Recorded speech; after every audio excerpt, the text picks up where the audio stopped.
Hello children. Today I am going to explain you about something very important, the chapter 5, deficiency and communicable disease. You can see here, let us remember.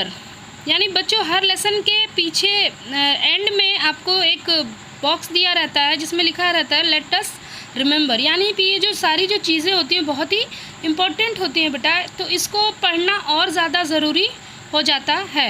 तो I am going to explain this, please listen it very carefully. The material needed by the body for the healthy growth are called nutrients. यानी nutrients हम किसे कहते हैं?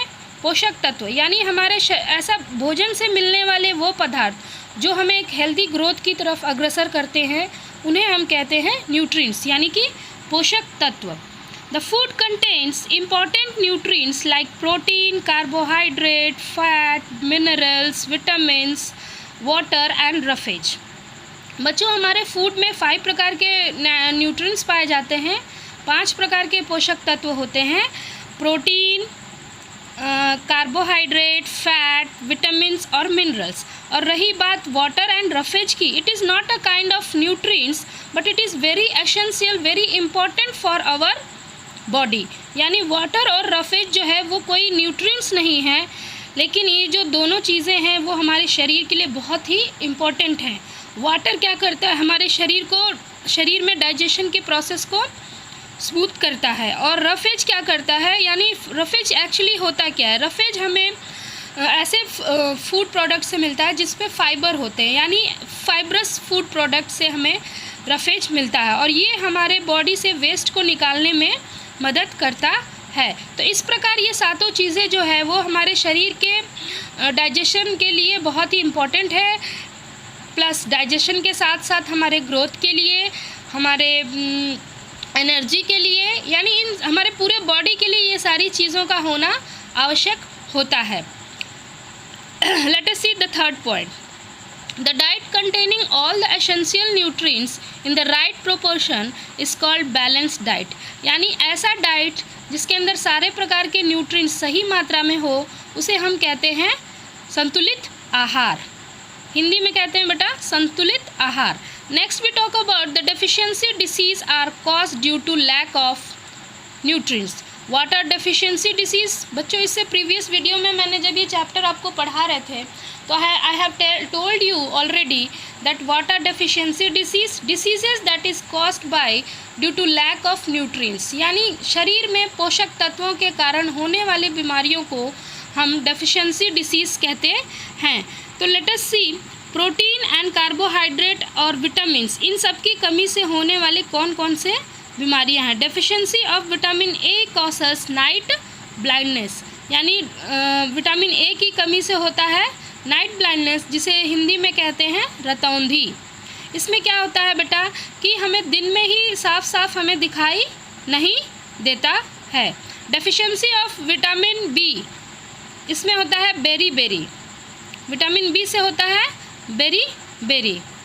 Vitamin C से होता है scurvy. और इस रोग में क्या होता है कि हमारे दांत और मसूड़ों से खून आने लगते हैं, हमारे दांत जो होते हैं वो बिल्कुल कमज़ोर हो जाते हैं। Next deficiency of vitamin D की कमी से होता है रिकेट्स, जिसमें हमारे शरीर की हड्डियां मुड़ जाती हैं, बहुत कमज़ोर हो जाती हैं। तो विटामिन डी जो है हमारे दांतों और हड्डियों के लिए बहुत ज़्यादा एसेंशियल होता है। Next we talk about minerals. यानी हमारे बॉडी को बहुत सारे मिनरल्स की आवश्यकता होती है, जैसे कि आयोडीन, आयरन, कैल्शियम। तो बच्चों कैल्शियम हमें दूध से मिलता है जो हमारे शरीर की हड्डियों और दांतों को मजबूत करता है। आयरन जो है, आयरन की कमी से हमारे शरीर में एनीमिया हो जाता है, जिसे हम हिंदी में कहते हैं खून की कमी हो जाना। इसमें क्या होता है, हीमोग्लोबिन की जो मात्रा है वो क्या हो जाती है, बहुत ही कम हो जाती है, यानी जितना चाहिए उतना नहीं रहता है। यानी इससे हमारे ब्लड की कमी हो जाती है, जिसे हम इंग्लिश में कहते हैं anaemia.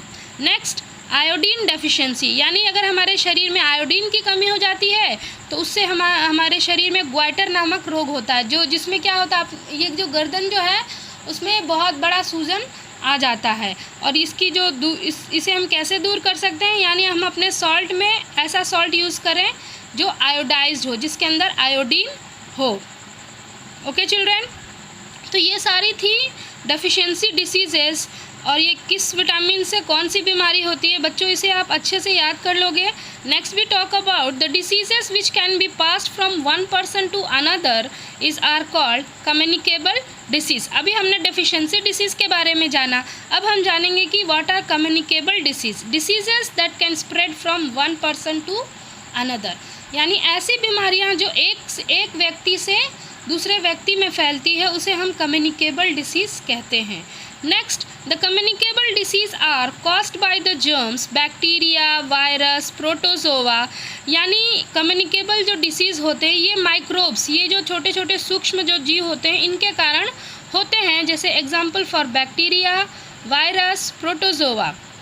The communicable disease spread through direct contact, air, infected food and water। यानी ये सारे माध्यम हैं जिसके थ्रू बीमारियां एक से दूसरे व्यक्ति में फैलती है। अगर हम किसी के कांटेक्ट में आते हैं हवा के माध्यम से, या इन्फेक्टेड फूड या वाटर है, कंटामिनेटेड वाटर है, इंसेक्ट्स के काटने से, या थ्रू कैरियर्स। बच्चों कैरियर्स के बारे में मैंने आपको बताया था कि ऐसे व्यक्ति जिनके अंदर वो वायरस होते हैं या बैक्टीरिया होती है लेकिन वो बीमार नहीं होते हैं, तो वो एक प्रकार के कैरियर्स होते हैं और इनके द्वारा दूसरे व्यक्ति में भी ये बीमारियां फैलती है। Next we talk about lastly the communicable disease can be prevented by preventing the breeding of germs.